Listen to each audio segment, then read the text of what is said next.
This samurai flick is off the rails, so we start off with a typical good guys versus the government battle royale in 1860s Kyoto. It seems every samurai movie kicks off with a dramatic beheading, right? These rebels are fighting for what they call a peaceful revolution, which is basically a fancy way of saying they're chopping down the shogun's guys with their swords. This whole kerfuffle has been going on since 1864, and by 1868 they finally managed to take over. They call it democracy, but it's more like off with their heads kind of change. Now let's talk about the main dudes in this mess. We've got Hajime Saito, the big boss of the Shinsengomi, who are basically the shogun's personal SWAT team.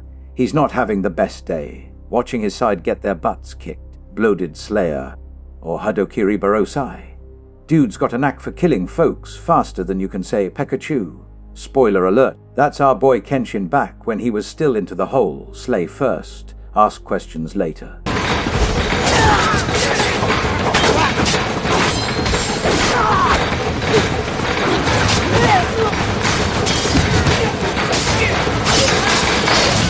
So Saito's all, come on, one last fight to the death, because apparently their last showdown got interrupted by something trivial like ending the war. But Kenshin's all about the peace now. He shoves his sword into the ground like he's planting a really pointy flower and vows to his wife that he's done with the whole murder spree. And here's where it gets weird. Some random Shinsengomi survivor, who probably played dead under a bunch of bodies, finds Kenshin's abandoned sword and has a major case of the feels.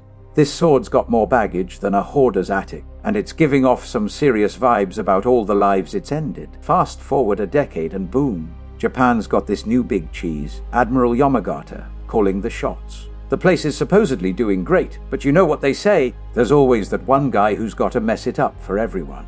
Enter stage left Takeda Konryu, your typical rich bad guy who made his fortune pushing opium. So Takeda's got this little issue at work, too many cooks in the kitchen.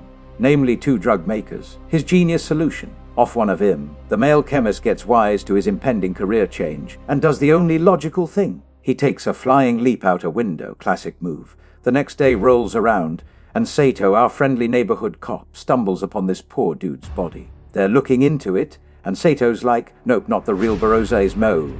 The guy who jumped was supposedly done in by the real McCoy, but Sato's seen the genuine article at work before, and this is definitely not it.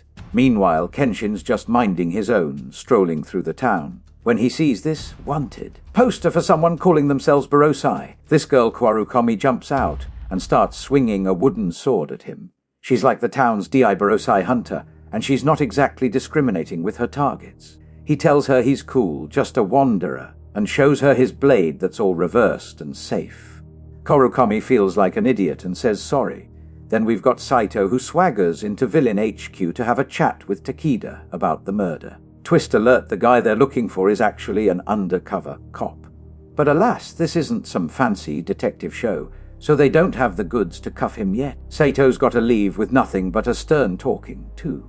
That night the word gets out that Megumi, who's been cooking up drugs for a living, has made a break for it.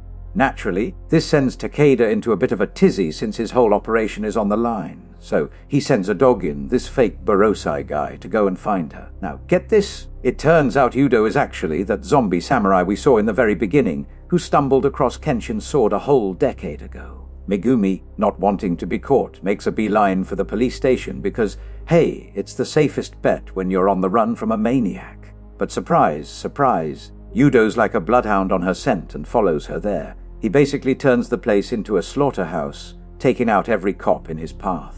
Megumi, though, she's a clever one she squeezes out through a window. Then there's Kaworu, who sees Udo tossing a cop off a bridge, like it's the most casual thing in the world. She's not one to just stand around, so she pulls out her wooden sword and decides to confront him.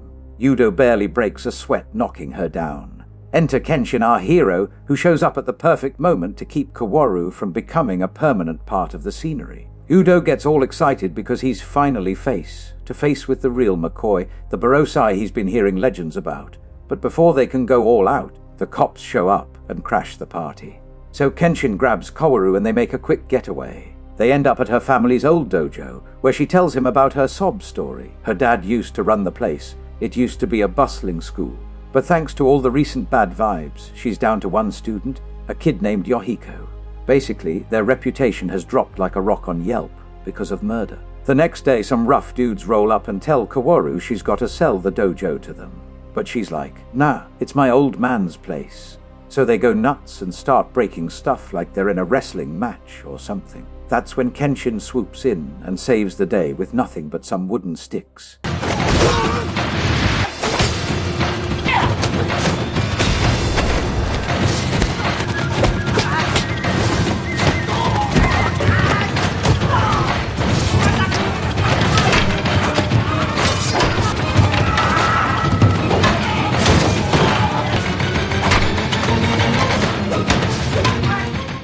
He's like a ninja with those things. Everyone's jaws hit the floor when they find out Kenshin's actually the famous Barosai guy.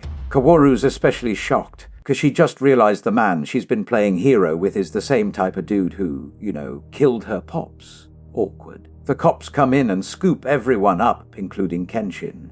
They take him to meet this big shot Admiral Yamagata, who's like, oh, you're that guy who used to kick butt and take names. The Admiral wants Kenshin to come back to the action and help wipe out some bad guys in the opium biz. But Kenshin's like, nope, I'm a peaceful man now, which is a pretty big deal considering his past. Sato the detective doesn't totally buy it. He's like, prove to me you can keep people safe without ending anyone.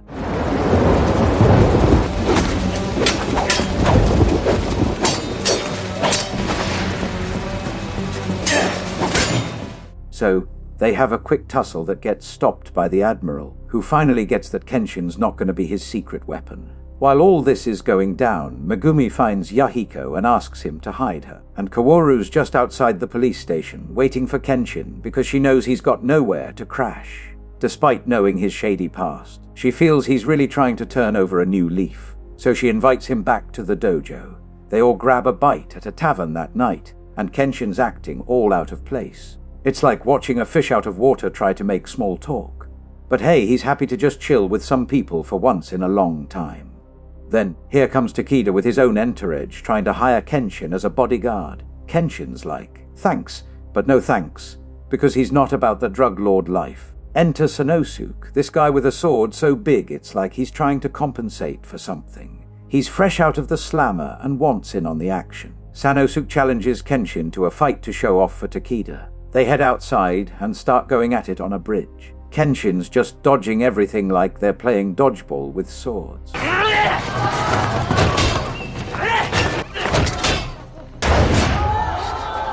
And asks him if he really wants to work for such a lowlife. That gets to Sanosuke and he's like, you know what, maybe I'll pass on this job offer. And just like that, he moved out. Later that night, Udo goes nuts and takes out the same bunch of thugs who messed with the dojo earlier. The next day, Sato checks out the scene of the crime, and wouldn't you know it, Kenshin just happens to be around. He sees this young woman bawling her eyes out over her dead family, which really hits home for him.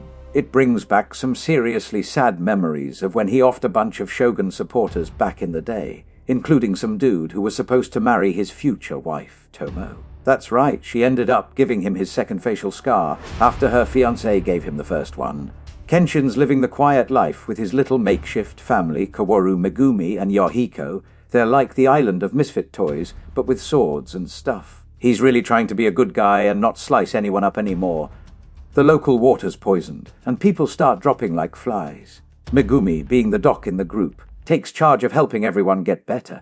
Even Sanosuke lends a hand, like a good old-fashioned neighborhood detox party. Kenshin gets the lowdown from Megumi on what's going on apparently. Takeda's behind it all as part of his shady drug scheme. And get this, she's been his opium chef and Girl Friday for a while. Her backstory's pretty heavy. She's from a well-off medical family. But everyone bit the dust during the war, so she had to stick with this jerk to keep breathing. When Megumi spills the beans about her past, it's the last straw for Kenshin. He's like, alright, enough's enough. And of course Sanosuke's all in because nothing says bromance, like joining forces to take down a common enemy. But before they can ride off into the sunset to kick some butt, Kaworu tells them Megumi's gone MIA. She left a little note saying she's gonna go solo on this one and off Takeda herself. So they head over to Takeda's place, and sure enough, Megumi tries to shank him. But surprise, she gets caught instead. This guy's not just a drug lord, he's also into hitting the ladies, which is super not cool. Takeda's not happy to hear Kenshin and Sanosuke are on their way, So he gathers all his goons for the big showdown. And with Megumi as his hostage, the stakes couldn't be higher. What's gonna happen? The fight scenes are totally epic, with Kenshin and Sanosuke slashing through a bunch of bad guys like they're playing a cheap martial arts video game. Kenshin's even doing it with a sword that couldn't cut butter, but hey, he's that good.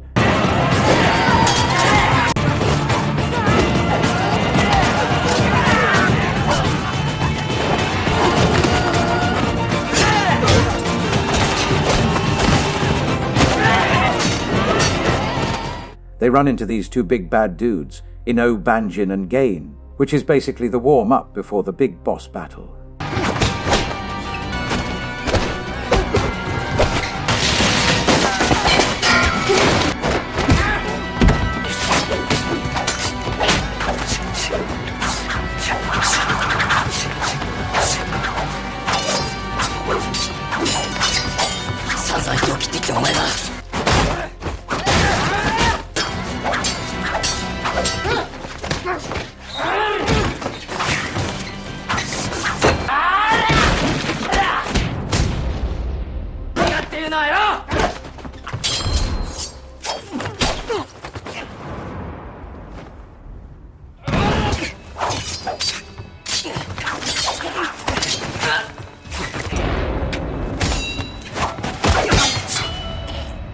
After kicking their butts, they're off to save Megumi, but surprise, they get caught in a hail of bullets.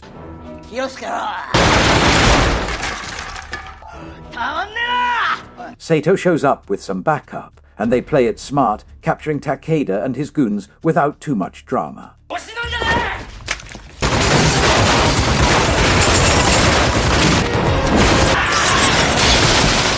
And guess what? They save Megumi while they're at it. But hold your horses, because there's always one more twist. Megumi lets it slip that Kaworu's been taken hostage by Yudo. Classic villain move, adding some drama before the grand finale.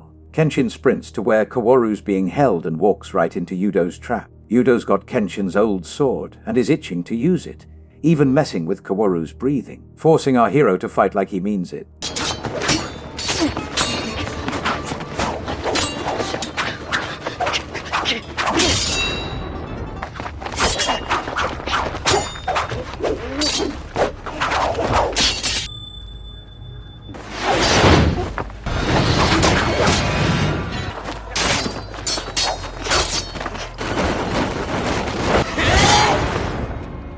Now, it's the ultimate moral pickle, kill or be killed, but if Kenshin kills, he's breaking a promise. He's about to go full dark side and end Yudo when Kaworu yells for him to stop. Her words hit Kenshin like a ton of bricks, and he decides not to go there. He takes out Yudo's sword arm instead, which is pretty darn merciful if you ask me. But wait, Yudo's got one last trick.